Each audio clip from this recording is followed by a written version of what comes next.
loneliness is loneliness. Yeah. It is feeling like I am the only one that feels this way. Earlier this month, U.S. Surgeon General shone a light on the problems associated with loneliness by declaring it an American epidemic. We naturally, as humans, like to see things all as this way or all of that way. He said the growing isolation in society poses a health risk as deadly as smoking.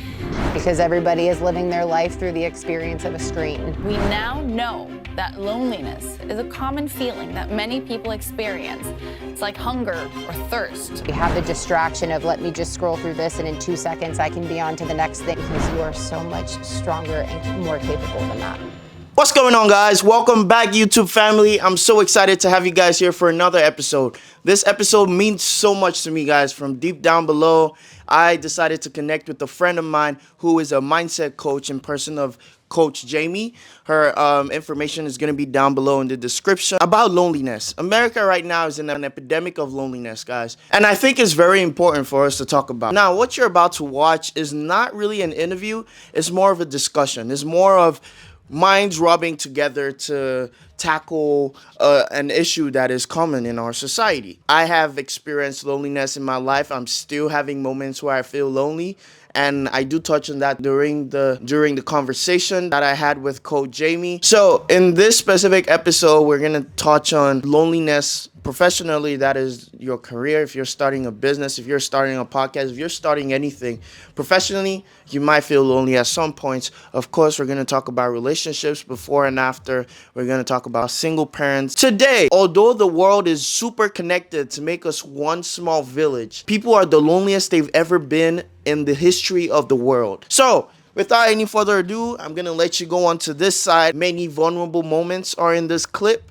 so please share your comments down below. Let us hear your story as well. And with regards to next week clips, I will be taking a short break from producing new videos next week because I'll be transitioning to a new city where I'll be producing more content for you guys. I'm going to Miami. But for now, make sure you like this video. Also love this video. Subscribe, share, and comment down below, guys. I really appreciate you. Have fun. Have a good time. Much love. Coach JAYME. Panthers. You know, lately I have been kind of lonely. Lonely in the sense of, because of course there are many ways one can be lonely, but in terms of like professional. You know, it's like, there's also a great advice that I heard that the road to success is a very lonely road. I'm sure it's not just me. I'm sure maybe you and probably other people there have, you know, gone down this path, and it's definitely something that I'm sure a lot of people and myself, you know, are keen and open to talking about. I think it's important to talk about it. That's one of the main reasons why it's so lonely, is because people won't talk about it. So I think it's amazing that you're bringing this topic up. Can I start by asking you a question? Yeah. Okay, so tell me right now what it is that you're experiencing professionally, like with this loneliness. Like, where are your thoughts going? What has you feeling so lonely right now in this season? I feel like no one understands what I'm trying to do, how my interest varies. I might be drawn to talk about one thing and then the other. I might be giving off an energy some people might be taking off, that might be feeling in a different way, you know, and misunderstood, basically. And I feel we all have those moments, right? Have you had those moments before? Absolutely. So running my own business full time, and especially with me being in particular a coach, which is having to be someone who is ready and willing and on top of leading and positive all the time. It's hard to relate, I don't want to say relate to people, but it's hard to have people that I trust that I can go to, because I'm already always pouring into so many other people. So for me, the reason why it's been lonely is because it's a me thing of not maybe trusting people with my true vulnerability. And so in that journey, it's easy to get isolated into my negative way of thinking of that nobody understands. Everybody has somebody to relate to. I don't. I'm the unique situation, right? Is similar to what you're saying, but even as you mentioned that, like, is that really true? Do you think that you are that incredibly unique of a human to be the only one actually experiencing what you are? And, I think that wisdom of the path to success is a lonely one. Let me back up just one moment. I love my quotes. Yeah. We need water to survive, but water can also kill us. And we have to learn how to find the balance between that. Yes, it's a lonely road to success, but it's also a lonely road to sit in complacency.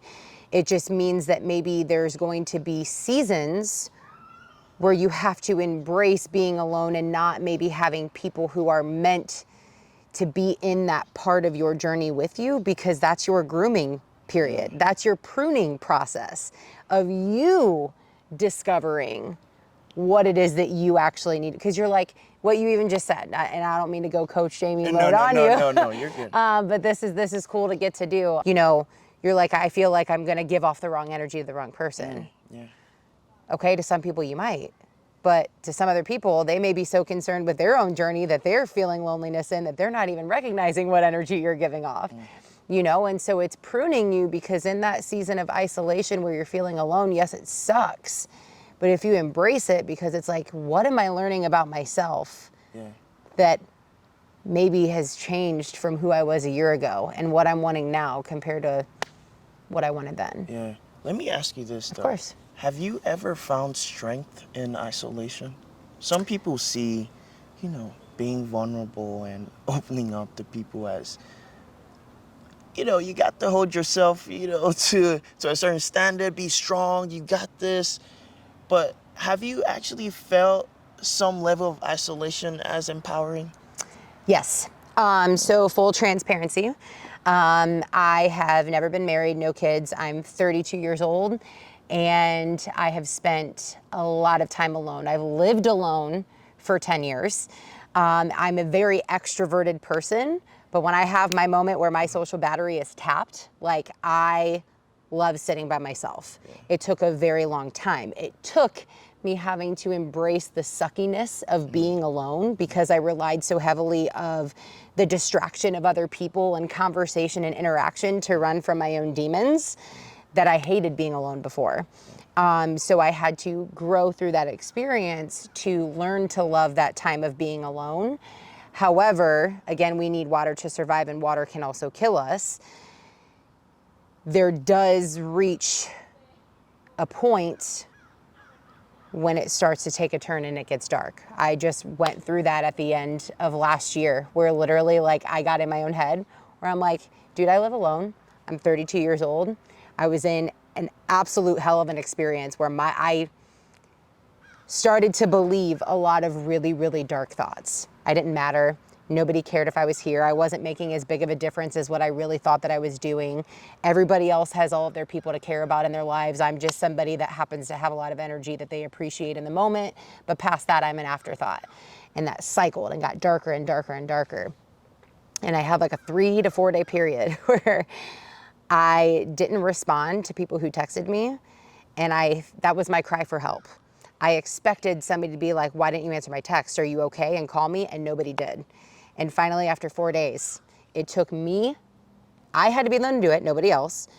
I reached out to my mom, which is way back in Ohio, and I was like, Mom, this sucks. I literally could have offed myself and nobody would have known about it, because I live alone, I'm by myself. I'm sorry, this is heavy, but I'm being real.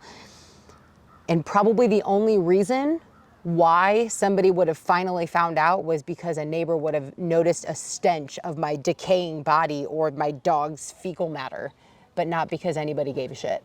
Like, that's how bad of a loneliness that my brain let me go to, because I was better in isolation. I worked better alone. I'm the lone wolf, right? I just gave so much credit to that, to a point that it became dangerous. So to answer you, I think there's so much power in learning how to be alone, and especially as a believer in Christ, that time alone with God is super, super crucial. You have to learn how to be able to sit and listen and spend time with just Him. Again, if you're a believer, not forcing anybody to feel that way. But for me, that was part of the journey of learning how to unleash my demons, so I could experience God just between him and I and develop that relationship. But still, if I get too comfortable in that, and then I have nobody to hear my thoughts and to share them with, now all of a sudden, I really believe those lies of I'm not enough, I'm alone, nobody can relate, nobody cares. And then it goes bad. Well, first of all, I want you to know you're loved. I appreciate Thank you. A lot of people appreciate you too.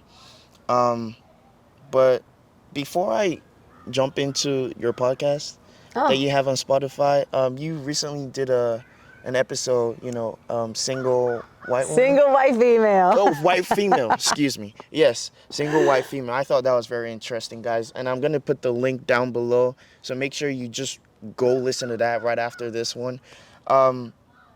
When do you know the unhealthy part? How do you know the unhealthy isolation and the healthy? Like, for example, myself, it's like, okay, I'm feeling really down. I don't want to talk to anybody because I feel like what I planned is not working. And I'm still talking professionally. It's not working. This is trash. I'm going to scrap this, all of that. And I don't want to talk to anybody. I would say that is unhealthy. But sometimes it's like I just wallow down in that, in that hole, and I'm like just digging deeper and deeper and deeper and just closing off and not really talking to somebody about it. And I also feel like this is the importance of having a team. Like, everybody out there, I feel like it's very, very important to get a team, because you have people, that are like supporting you and helping you through everything. So for me, I do recognize the unhealthy isolations, but it's so easy and comfortable to just stay there and not want to reach out to anybody. It's like, I'm just fine. I don't want to talk to you. I'm good. But it's kind of like, as believers, when they say you sin, you don't draw closer to Christ. Some people. Well, the wrong way how we handle it is that we want to, like, oh my God, I just sinned.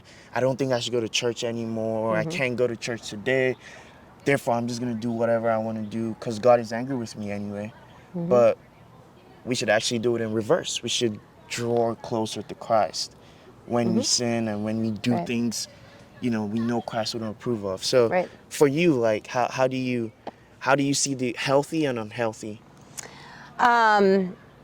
Is my question clear? Oh, without a doubt, without a doubt. It's just, I don't believe there's ever a one size fits all type of answer. Because for me, if I reflect back on so many moments when it went to the quote unquote unhealthy space, I wouldn't have learned near the amount of lessons that I now get to help other people through if I didn't actually experience it for myself. Sometimes it took me getting derailed from my relationship with God to a point of sin that put me in a space of shame that actually was the very thing that brought me back to God, right? Was because I finally was like, this is uncomfortable and it's not working and I'm tired of feeling this way and something needs to change. So sometimes I don't think we're able, like, cause it's my mom, I love my mom, but she gives terrible advice. However, there was this one shining moment that she literally, like, forever trumped any of the not so good advice she's ever given me. And it was one time I called her up. It was actually in the midst of COVID. I was living in Connecticut by myself. Was new to the area, so didn't really have a lot of people to be around. I'm so trapped in this little studio apartment with just my dog. And I called my mom up and I was bawling my eyes out. Super dark moment then too. And I was like, I know this is supposed to teach me something, but I don't know what it is. And she's like, JAYME, if there's a tornado outside, are you gonna go outside and start picking up the debris? No, you have to wait for the storm to pass. And so I think sometimes, right, when the storm is happening, we may not really be able to even see a clear path to get out of it. We have to just embrace and hold on in the storm as best as we can. And so sometimes that may mean that we get to an unhealthy point that we didn't intend to. But especially as believers, we have a God who, no matter what, is going to keep us safe and protect us anyways, even if it isn't ideal for us to go to that dark of a space. For me, again, in that very dark moment, just back at the end of last year, it took, when I finally had that thought, right, that I was like, nobody would matter, like literally my decaying body would have to be the indication that something is up. Yeah, like I knew then that was too dark of a point where I love the gym. The gym is my happy space. I wasn't even going to the gym. I knew when I went 3 whole days without going to the gym that I had reached an unhealthy point and I needed to change something. Whether that was I had to be vulnerable enough to reach out and ask for help. I had to up and just try a different routine by checking out a new gym to get excited to do something new. I had to do something to get out of my environment and my state of mind to make that shift, because I now had reached a point that where my thoughts were going were definitely not going to lead me to a positive outcome. But when you're in some of those moments, because I have that, again, as a complete extrovert, if I'm like, I don't want to people right now, like I don't want someone to have a pity party for me and I don't want to burden you with mine, like let me just handle my shit right now. Let me handle it.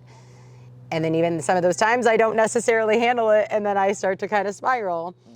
But it's my goal is not to avoid unhealthy moments, because they're going to happen. Bad is going to come. We would not know how to appreciate the light if we didn't know the dark, right?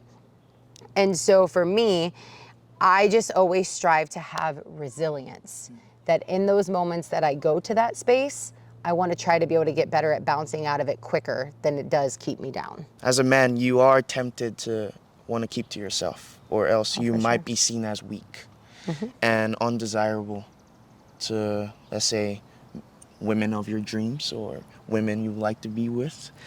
And sometimes it does take a toll on me. Sometimes it's like I find myself sometimes not even be comfortable enough to open up to my sister, my mom, people who love me, like people who really like me, that, hey, Manthers, I want to be there for you. I want to help you through whatever it is you're going through. Even my girlfriend. And I'm realizing, hey, that toxic masculine trait is getting to me and obstructing the ways in ways that I don't necessarily see. So it's good that I'm being, aware of that and being conscious, so that way I'm able to avoid doing those type of things. But let me ask you this.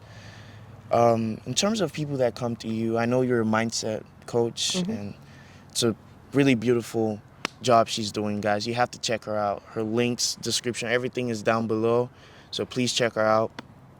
When people come to you on issues of loneliness, most times, under what umbrella does it fall under? Great question. So about 45% of my business is men. So the loneliness aspect that is experienced or brought to me, because already, like, just that is the calling of the man, to be the provider, to be the workhorse, right? To be the strong one all the time. So naturally it makes sense on why it's going to be harder for them to share and express their emotions. So I wouldn't necessarily, it's really cool. There was a podcast I listened to recently and I can't remember which it was on, but the guy shut down even the terminology of toxic masculinity and how that's not even a thing. So I almost even would like to encourage right here and now, like, shut that out of your brain. This is just as toxic as saying red flags. That can be a story for another day. But like, I think that whether it's from a masculine or a feminine energy, if it's female or male, the problem of the loneliness is of not feeling connected, not feeling seen, not feeling heard, whether that be in an intimate relationship or not. And so again, 45% of my business being men, but also the women that I work with, they are the type A personalities that are overdrivers. And so now the reason why they're struggling with loneliness on the path to success is because the ego is so driven by external validation that how successful I am, how much money I am, how many acclimates I have, that is what is going to validate who I am, that I'm on the right track, that I'm loved, that I'm seen, that I'm respected. And that's, again, where it becomes dangerous. That's where that water can now kill us instead of keeping us alive. And so it's finding that balance of like, what really are you doing all of that for? What all is that work for? Do you feel that that's going to all of a sudden prove that you're worthy of something? Then hell yeah, that's going to be lonely. But if it's because you're doing it from a space of stewardship and a sense of fulfillment and the ability to connect with people and to serve, it automatically is going to become a lot less lonely. Yeah. But the reason why it's lonely is because in your brain, you're like, I have to be here before somebody will treat me a certain way or until I can finally receive this and be loved and respected. When in reality, it's already happening right here and now. And so, you know, it's to speak on this too, the difference between being in a relationship or being single, loneliness is still there. Yeah. That doesn't matter. There's so many people that are in relationships that are still lonely, and it's because they're not feeling connection. Yeah. So one side of this, again, this is where we can take it back to God, where there's always, no matter what, God is the only person who can ever bring that sense of fulfillment to us as individuals. He blesses us the opportunity to have relationship and to experience in the flesh that form of love and connection. But so many people, that's why they're super successful. And again, that's who I work with. They're like, I make all this money. I can have anyone and whoever I want, but it doesn't bring me happiness. Yeah. And that's why. It's because they're lacking that sense of wholeness. Yeah, the ego, identifying with the ego. It's definitely a very, very strong thing that if you're not conscious of, it could like take you on a ride without your consent. Like you're just on that train and you're just going. Yes. So again, yeah, I have realized that for myself, and I did, you know, and that's why I'm taking steps like, oh, there you go again. There's your ego. Mm-hmm. Oh, you're identifying with that again. That's not the goal. The goal is, like you said, in the present. The goal is to connect and not necessarily about I, like you said, which I do think is very true. Like when you were saying those things, I was thinking back and I was like, oh yeah, I can definitely identify with some of the things you're saying. Yeah, one other thing I really want to encourage with what you just shared too, and I think it's just, we did this at Red Rocks, the whole pendulum, right? Just, oh yeah. We naturally as humans like to see things all as this way or all of that way. We struggle at finding the balance between the two. And what I want to encourage and just touch back on is with relationships. And we put a lot of pressure in idolizing that there's going to be one specific person that we can take absolutely everything to. And that's also what can make it lonely, because we're putting a lot of pressure on that person to never mess up. That they have to be there all the time. They have to know what to say all the time. They have to love us in the right way all the time, or they confirm that, see, I'm alone, right? I don't matter, right? Like it's so easy to fall into that extreme, where one thing I would encourage you to consider, and especially as a man, right? Because if you're a man leading a household, right, there may be certain vulnerabilities that you don't necessarily want to bring to your significant other.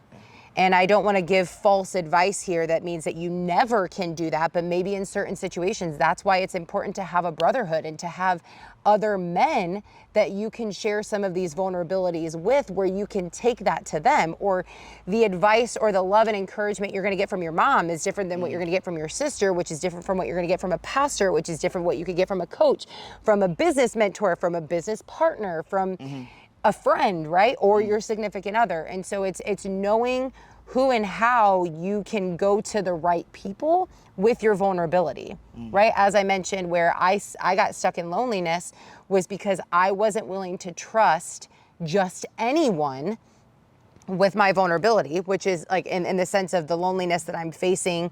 Because if I share that with a client who's paying me, they're gonna be like, dude, you're a freaking mess. Why am I paying you? But you know what I mean? Me having a right person, like let's say there's somebody who is a coach that is a few years ahead of me. That would be a great person for me to be poured into by somebody who can relate. My mother, who's never been a coach, who hasn't experienced things that I have, she may not be the ideal person for me to go to. And if I go to her in something that isn't the most effective thing to go to her to, I can walk away feeling frustrated, lonely, right? Or unvalidated. So I think it's important to have a team, professionally and personally. All right, so speaking of relationships now, I mean, I was raised by my mom, single mom. Yeah. She's really, you know, helped me in a lot of ways, and so is my extended family. So many people have touched my life. But there is something that nowadays I find myself, you know, thinking about and worried about is single parents. Like, don't they ever feel lonely? And who do they open up to? Because if you don't have like a psychiatrist, or not, let's not say psychiatrist, just a coach or somebody to take off that burden, because you're a human too. Like, I know at some point it's like you're gonna feel like that, and you know that's why we have each other in relationships. So the husband, the wife, they can help each other and grow. And sometimes you need people outside of that, but first of all, you know, you have that strong unit that nothing can come in between. And I think it's very important for relationships, but being raised and loved by a single mom amongst many other people, it's made me think a lot. It's like, what I imagine you've, you know, had single parents in your business. I just wonder, what are they going through? Are they going through the same things, or is it just because they've been single for a long time, they're now immune to all that lonely feelings? How is life like that, you know, in relation to loneliness? So I'm going to give an answer that probably wouldn't be expected. It's the same. Yes, it's hard, and we can empathize because the single parent is now having the extra, I definitely am not going to say burden, the extra responsibility of taking care of a child while they're navigating their loneliness. But loneliness is still loneliness. And you kind of already said this, because I come from a divorced family as well. So I was raised by a single mom, which dad was in the picture, but not really. So have you ever heard the phrase, it takes a village? Yeah. Right? Where when you surround yourself around people, like, they are going to rally around you. And sometimes it even comes in an unexpected form, right? Like, you just happen to be at church and randomly someone's like, hey, I've just been seeing the way that you've been struggling trying to manage your kid as they're freaking the F out, and they step in and they help. So no, it may not have been somebody super close, but there are people out there who are willing and ready and lovingly helping you. The biggest thing is we have to take responsibility. I mentioned this earlier when I talked about my dark moment. I can't blame other people for not being there to quote unquote check in, when if I knew that I was in that effed up of a place of mind, I need to be willing to be vulnerable and put it on the line, take that risk. That's what true vulnerability is. Like, I feel like that's the other thing, is vulnerability has become such a sexy word in our social media today that it's lost what it is. Like, vulnerability means that, like, I would be willing to strip down my clothes and be butt naked, standing here, exposed in its entirety, trusting that I could remain safe in that space, right? Full-on nakedness of being able to share and expose that loneliness to, like, that's true vulnerability, whether you're a guy, a girl, a single parent, doesn't matter what you are.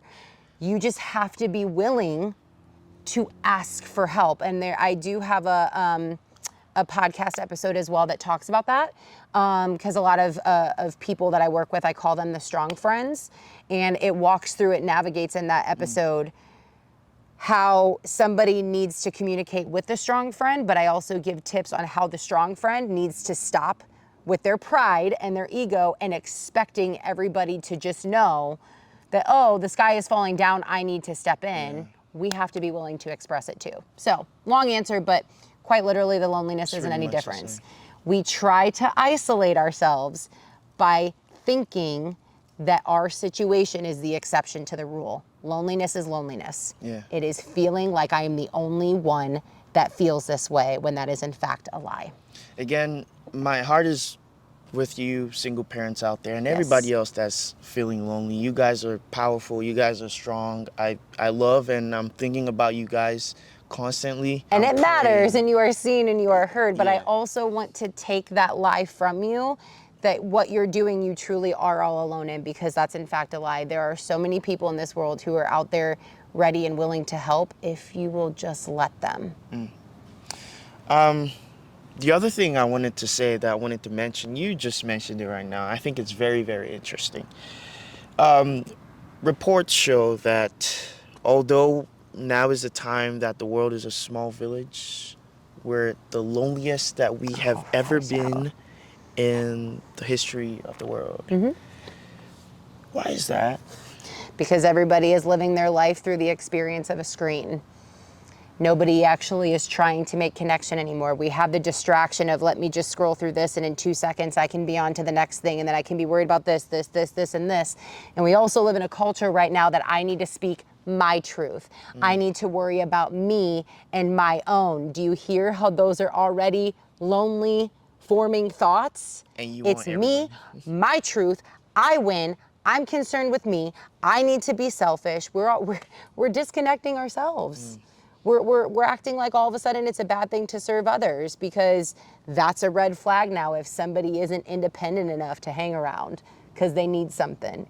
We're humans, we're meant to need one another. Yes, social media is great, because guess what, on the flip side, we could be leveraging Facebook groups for single moms. That way you can connect with other like-minded individuals. You can connect in groups for entrepreneurs. That way you don't have to be on this journey of entrepreneurship alone. There's options. It's just so easy for us to get tunnel vision on me, myself, and I, which is important. We do need to learn how to take care of ourselves and our own bodies. But we need water to survive. Water can also kill us. That's very true. Man, that's what we need to name this, because that is the recurring theme. We need water to survive. But water can also kill water us. can also kill us. That's very powerful. Sorry, that was a quick detour. When I was single, I thought that when I found the right person, days where I felt lonely wouldn't happen again. I know, and we just said, and we just said it. We just literally said that regardless, loneliness is still, you can be lonely in a relationship. Perhaps you love that person, perhaps you don't. You could still be very lonely. A significant other is meant to be a bonus. They should never complete you, because that is also unfair to them, that you are putting that much pressure on them to be the one that fulfills you. That's not a fair thing to do to a significant other. That's true. And a lot of people don't know they do that. A lot of people don't. Because we idolize the idea of a relationship. That's also what social media does. Hashtag, relationship goals. We get to go work out at the gym together, and we get to get pictures of us holding hands as we're walking. We idolize this concept of what perfection in a relationship is going to look like, when real relationships take work. You're a team. You balance each other's strengths and weaknesses. It's somebody that you are committed to working through hard times together with and growing with. So you did mention the importance of having someone in your corner, or people in your corner, as a way to open up and discuss and be vulnerable, be butt naked. Yeah. Be butt naked in front of everything and everyone. How about those people who might be in a position now where they feel like they don't have people like that in their life? What would be the benefit of them, working with a mindset coach to help them through whatever it is? That's a great question. Even myself as a coach, I always invest in a coach. One, the fact of knowing that I'm worth that investment to become better every day. But it's an unbiased source that gives me that safe outlet to dump out all of my thoughts, which kind of helps troubleshoot any maybe reactions that I wouldn't want to dump on those that are closest to me. Even those that have a tight knit of community, right? Like those people that see you every single day, they're familiar with who you are. And because they have that influence, the type of advice that they're going to give is very biased. So for me, I think it's super advantageous to have a coach, to be very seen and understood and seek guidance from a different perspective from maybe what somebody else would. So I think there's multiple layers to that, but I think there is so much value in having a coach in your corner to just help build you and make you a better person. Like picture that way, like with a nutrition coach or a fitness coach, right? You can push yourself to go to the gym or to eat well, but if you have a coach that you're investing in, you're far more likely to push harder while you are in the middle of that workout, and you are far more likely to show up and stick to your nutrition goals when you have somebody to report to. So it just kind of also helps hold you accountable from falling back into your thoughts. Personally, with me as a mindset coach, that's very much what I do, is I teach people how to unlearn the behavior of the negative self-talk that keeps looping through, that has them feeling that they're lonely and that they're unloved. Because that's usually a lot more on a subconscious level rather than from the logical conscious brain. You're a hero. Thank you so much for the lives you're saving and helping. You do that every second, every day, every hour. Every time I text you, you're always helping somebody. People, not just one person, people, a whole village. I want people that are watching this right now to be able to find you. So all of your socials, everything is tagged down below, your website as well. But if they want to connect further with you, what steps can they take? How can that be achieved? Yeah, so first and foremost, the easiest way, I'm very intentional about what I post on my Instagram. So feel free to cyberstalk me or follow me there, because I post every day. I give approval for the cyberstalking to take place. Obviously, my podcast, Make Time for Your Mind with Coach JAYME. It's on YouTube, Apple, Google, Spotify, and iHeart Radio podcast. Those would be probably the easiest ways to connect as far as that goes. But if somebody would actually be considering next steps of what it would look like of investing in a coach, or what that journey would be like, if you go to my website, coachjayme.com, there's an application that you can fill out to discover a free call with me to see if that would be a fit. Or you can also, on my website, sign up for my newsletter just to receive some bursts of goodness along the way. Amen to that. That's all beautiful. Afterthought, though. I love afterthoughts. Yes, I thought about this, and I thought that the topic ties in very well with mental health and sicknesses. You know, that could be mental, physical, whatever it is. It's linked heavily. Results show, research show that, and I just want people out there to know. Also, our coach here agrees with what I'm saying, so please know that, and know that it's not something minor. Please open up, talk to people, get a coach, get this coach. Talk to anybody you can talk to, really, and that you trust. Yes. You and I actually had the amazing opportunity to talk about this last time behind the scenes. So actually, if you guys want to hear about that, that would mean we would have to do this again. But no, with mental health, you know, again, that's a very trending topic, and I think it's great that we are bringing such awareness to it. But I think there's this underlying tone that holds us victim in that mental state. And I always like to tell people, and this is why I refer to myself as a mindset coach, is that we want to treat our brain like it's a muscle, right? We have to train it. We have to condition it to shift how we see and experience things. And life sucks. Like, it's so good, but life sucks. And there's so many reasons for you to be feeling down, to feel unseen, to feel unheard, and to feel like whatever it is that you're going through, you can't get out of. But I promise you, all you have to do is jump on the internet and you can find a story somewhere, somehow, of somebody in a very similar situation that was able to get out of it. And that is your refreshing reminder that if they can do it, you can do it too. So I feel you, I see you, and I love you through your mental health struggles. But I want to also encourage you is don't let that struggle take you captive, because you are so much stronger and more capable than that. Amen to that. As Oprah would say, if you can think it, you can do it. That's what she says, right? Yeah. All right, guys. Thank you so much for joining us here. It means so much. This is an excellent person, an excellent resource for everything life to connect with. Please do so. Utilize her in every way. She's awesome. Thank you again, and I'll see you guys next time. Cool. Can I tell you something? Yeah. After sitting here, I listened to everything you said. It's hot as shit. Well,